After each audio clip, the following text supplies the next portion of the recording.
오늘의 이야기는 굳건한 믿음의 벽 안에서 수천 년을 살아온 한 민족, 유대인에 관한 것입니다. 그들에게 있어 예수라는 이름은 때로 넘을 수 없는 선이자 자신들의 정체성을 뒤흔드는 거대한 질문과도 같습니다. 여기 그 질문에 온 삶으로 부딪힌 한 유대인 부부가 있습니다. 물질적으로는 모든 것을 가졌지만 영혼의 깊은 곳에서는 채워지지 않는 공허함을 안고 살아가던 이들이었죠. 이야기를 시작하기에 앞서 잠시 여러분께 부탁의 말씀을 드립니다. 이 이야기가 누군가에게는 한 줄기 빛이 또 다른 누군가에게는 위로가 될 수 있다고 믿으신다면 공유하기를 통해 그 은혜를 나누어 주십시오. 여러분의 구독과 좋아요는 저희가 이러한 귀한 이야기들을 계속해서 세상에 전할 수 있는 가장 큰 힘이 됩니다. 이 영상을 시청하시는 모든 분들의 가정과 삶에 하나님의 크신 축복과 평안이 가득하기를 간절히 기도합니다. 이제 준과 셀리 볼크 부부의 놀라운 여정을 함께 따라가 보겠습니다. 두 사람은 모두 유대인 가정에서 태어나고 자랐습니다. 준의 집안은 비교적 현대적인 개혁파 유대교를 따랐지만 셀리의 집안은 전통을 엄격하게 지키는 정통파 유대교였습니다. 그들에게 예수는 구원자, 즉 메시아가 아니었습니다. 그저 역사 속의 한 인물이거나 혹은 유대교의 전통을 벗어난 이방인의 신일 뿐이었죠. 수천 년에 걸친 유대인의 유산과 자부심 속에서 살아온 이들에게 어떻게 예수 그리스도를 향한 믿음이 싹틀 수 있었을까요? 이야기는 코네티컷주 뉴 헤이븐의 교회 지역에서 시작됩니다. 결혼 10년 차 새 아이의 부모였던 준과 셀리는 남부러울 것 없는 삶을 살고 있었습니다. 셀리는 증권회사의 부사장으로 일하며 많은 돈을 벌었고 준은 그 풍요 속에서 세상을 사랑하며 살았습니다. 하지만 그녀의 마음 한구석에는 설명할 수 없는 깊은 공허함이 자리 잡고 있었습니다. 무엇으로도 채워지지 않는 텅 빈 공간이었죠. 그러던 어느 날 셀리의 남동생 폴에게서 변화가 시작되었습니다. 그는 4명의 유대인 친구들과 함께 캘리포니아 버클리로 떠났는데 불과 1년 만에 그들 모두가 예수를 구원자로 영접하게 된 것입니다. 폴은 자신이 찾은 새로운 믿음에 대해 부모님께 말씀드리기 위해 동부로 돌아올 계획을 세웠습니다. 그리고 형인 셀리와 형수 준에게도 아이들을 데리고 부모님 댁에 함께 모여주기를 부탁했습니다. 온 가족이 모인 저녁 식사 자리, 식사가 끝난 후 폴은 조심스럽게 입을 열었습니다. 그가 예수에 대한 자신의 새로운 믿음을 이야기하기 시작하자 집안의 공기는 차갑게 얼어붙었습니다. 아들들을 세상 전부로 여기며 사랑했던 시어머니는 아무 말 없이 자리에서 일어나 집 밖으로 나가버렸고 시아버지도 그 뒤를 따랐습니다. 그때였습니다. 셀리는 자리에서 벌떡 일어나 경멸의 의미로 바닥에 침을 뱉었습니다. 그리곤 아이들의 손을 잡고 분노에 차 집을 나가버렸습니다. 가족 모두가 폴을 외면하고 떠나는 순간 준은 홀로 남겨진 시동생이 너무나 안쓰럽게 느껴졌습니다. 불쌍한 폴, 얼마나 힘들까. 내가 저 아이의 말이라도 들어주어야겠다.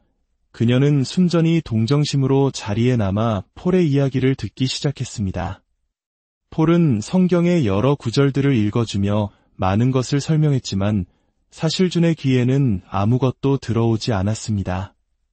그저 혼란에 빠진 동생을 위로해주고 싶다는 생각뿐이었습니다. 하지만 폴이 던진 한 가지 질문이 그녀의 마음을 사로잡았습니다. 사실 그 일이 있기 일주일 전 그녀의 아들 스카티가 유대인 학교에서 돌아와 이렇게 물었던 것입니다. 엄마, 하나님은 정말로 존재하세요? 준은 그 질문에 어떻게 대답해야 할지 몰랐습니다. 아들에게 거짓말을 할 수는 없었기에 그녀는 솔직하게 말했습니다. 스카티, 엄마는 잘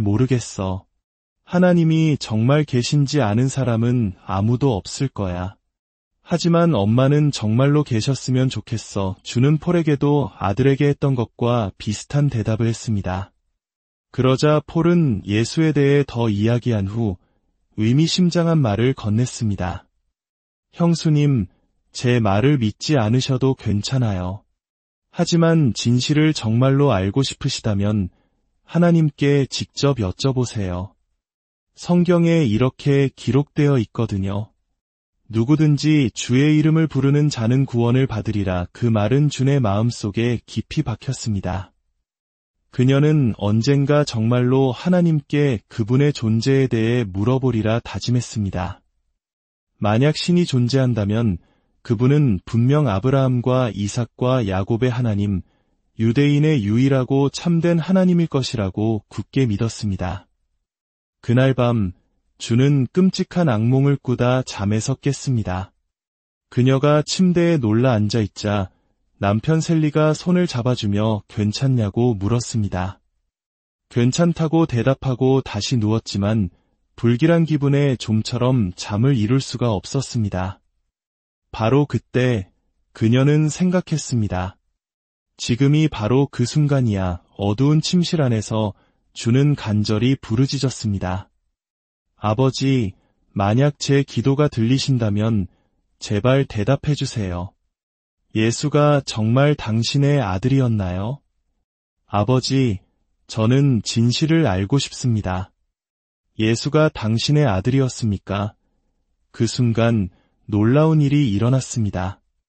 침대 오른편에 있던 창문, 블라인드가 내려진 그 창문 주위로 불길이 타오르기 시작했습니다. 마치 혀 모양의 불꽃들이 블라인드를 감쌌지만 블라인드는 전혀 타지 않았습니다. 그 불은 천장으로 올라가 방 전체의 테두리를 원처럼 둘러쌌습니다. 그리고 주는 자신의 머리 위에서 강력한 압력이 느껴지는 것을 경험했습니다. 머릿속으로는 이건 그냥 상상일 뿐이야 라고 되뇌었지만 온몸에 소름이 돋았고 무언가 강력한 힘이 자신의 안으로 들어와 속을 깨끗하게 정화하는 듯한 느낌을 받았습니다.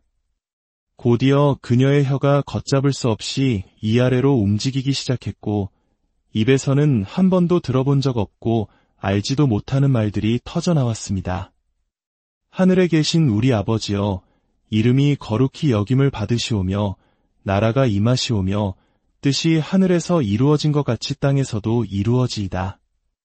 오늘 우리에게 일용할 양식을 주시옵고 우리가 우리에게 죄 지은 자를 사하여 준 것 같이 우리 죄를 사하여 주시옵고 우리를 시험에 들게 하지 마시옵고 다만 악에서 구하시옵소서. 나라와 권세와 영광이 아버지께 영원히 있사옵나이다. 주기도문이었습니다. 그 기도는 무려 3번이나 온전히 반복되었습니다. 3번째 기도가 나올 때에는 그녀의 온 존재가 그 기도와 하나가 되는 듯했습니다. 기도가 끝나자 머리를 누르던 압력이 사라졌고 방을 가득 채웠던 불길도 들어왔던 방식 그대로 스르르 사라졌습니다. 그 밤 주는 완전히 다른 사람이 되었습니다. 그녀는 의심의 여지 없이 분명하게 알게 되었습니다. 하나님은 살아계시며 예수는 그분의 아들이라는 사실을 말입니다. 그녀는 그날 밤 하나님께 한 가지를 더 간구했습니다. 주님, 제발 제 남편 셀리도 이 진실을 알게 해주세요. 그가 없으면 저는 아무것도 아닙니다. 다음날 아침, 주는 조심스럽게 부엌으로 들어온 셀리에게 지난밤에 겪었던 일을 털어놓았습니다. 여보, 폴이 우리에게 했던 말은 모두 사실이었어요. 하나님께서 어젯밤 저에게 오셨어요. 그녀는 불과 기도로 가득했던 그 경이로운 체험을 설명했지만 이상하게도 입에서 나왔던 그 기도문은 기억해내지 못했습니다. 이야기를 다 들은 셀리의 반응은 냉담했습니다. 그는 한숨을 쉬며 말했습니다. 아이고, 이게 도대체 무슨 일이야.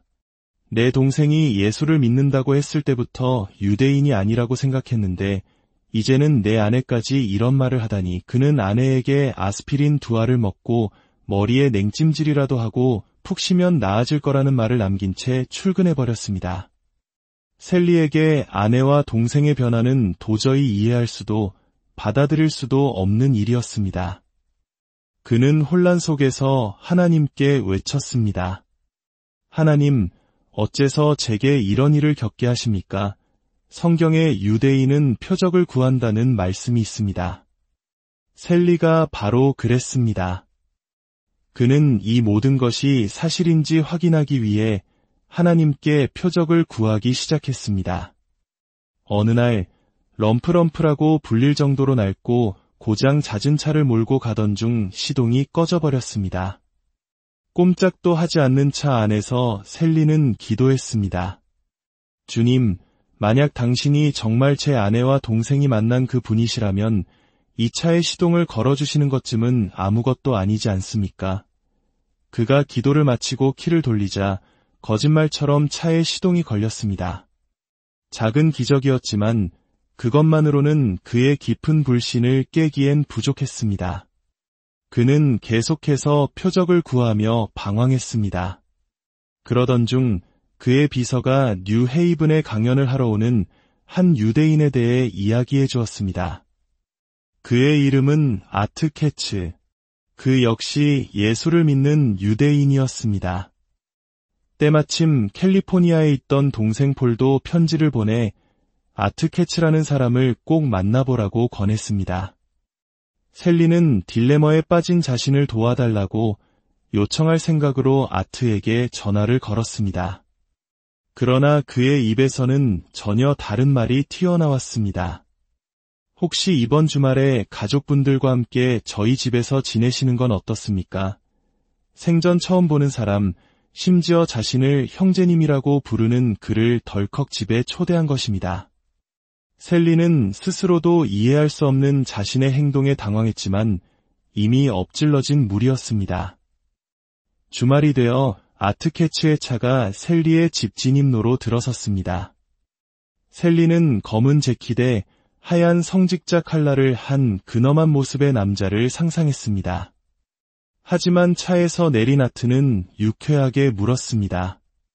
이봐요, 혹시 집에 탁구대 있습니까? 아트는 압박감이라고는 전혀 주지 않는 편안한 사람이었습니다. 그들은 함께 저녁을 먹고 심지어 미식 축구 경기를 보며 토요일을 보냈습니다.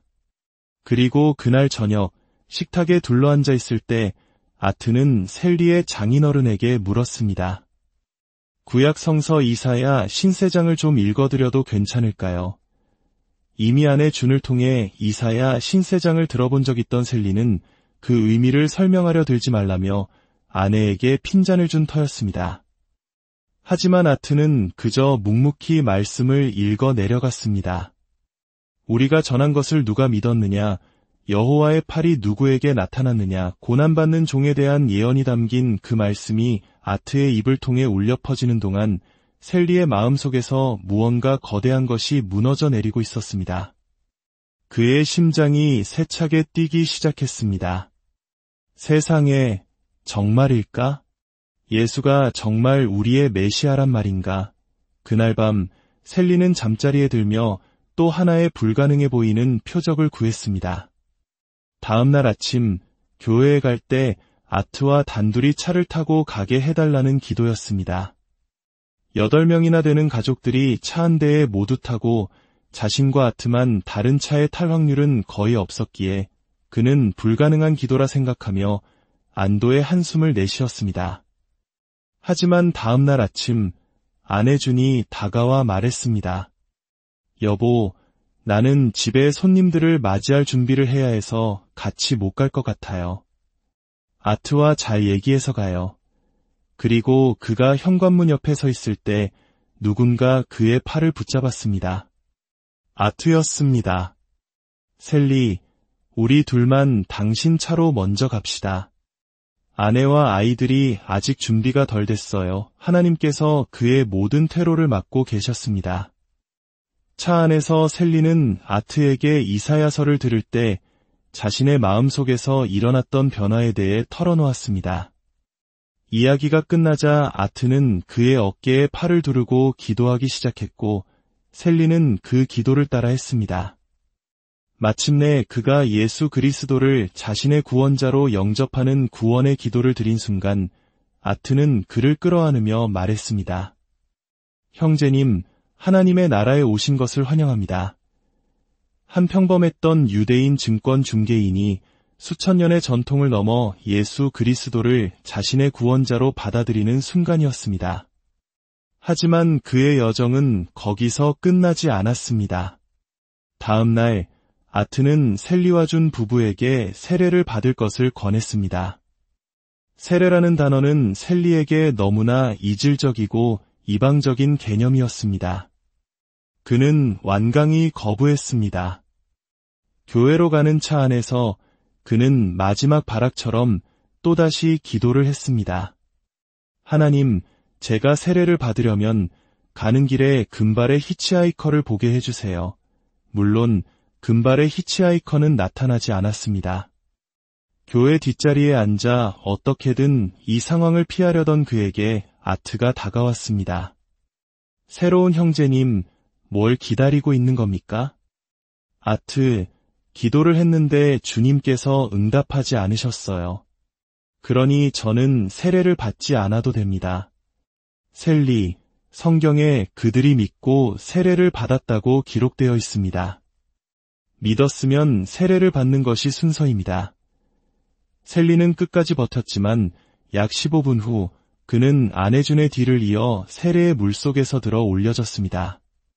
물 밖으로 나오는 순간 그는 자신이 마치 천국에 있는 듯한 평화와 기쁨을 느꼈습니다. 준과 셀리 부부의 이야기는 우리에게 깊은 울림을 줍니다. 때로는 우리의 이성과 전통, 익숙함이 진실을 가로막는 가장 큰 벽이 될 수 있음을 보여줍니다. 하지만 그 어떤 견고한 벽도 진실을 향한 한 사람의 간절한 부르짖음과 그의 응답하시는 하나님의 놀라운 사랑 앞에서는 무너져 내릴 수밖에 없습니다. 이 시간 혹시 마음속에 풀리지 않는 질문을 품고 계신 분이 있습니까? 혹은 셀리처럼 믿을 수 없기에 계속해서 표적을 구하고 계신 분이 있습니까? 오늘 이 이야기가 당신의 마음에 작은 씨앗이 되기를 소망합니다. 하나님께서는 우리의 의심 속에서도 우리의 연약함 속에서도 일하시며 가장 놀라운 방법으로 우리를 찾아오시는 분임을 기억하십시오. 이 시간 함께 기도하겠습니다. 사랑의 하나님 아버지, 오늘 귀한 간증을 통해 저희에게 말씀해 주시니 감사합니다. 저희의 굳은 마음과 불신의 벽을 허물어 주시고 오직 진리이신 주님만을 바라보게 하옵소서. 길을 잃고 방황하는 모든 영혼들을 긍휼히 여겨주시고 준과 셀리 부부에게 임하셨던 그 놀라운 만남의 은혜가 오늘 이 영상을 보는 모든 이들에게도 동일하게 임하게 하여 주시옵소서. 예수 그리스도의 이름으로 기도드립니다.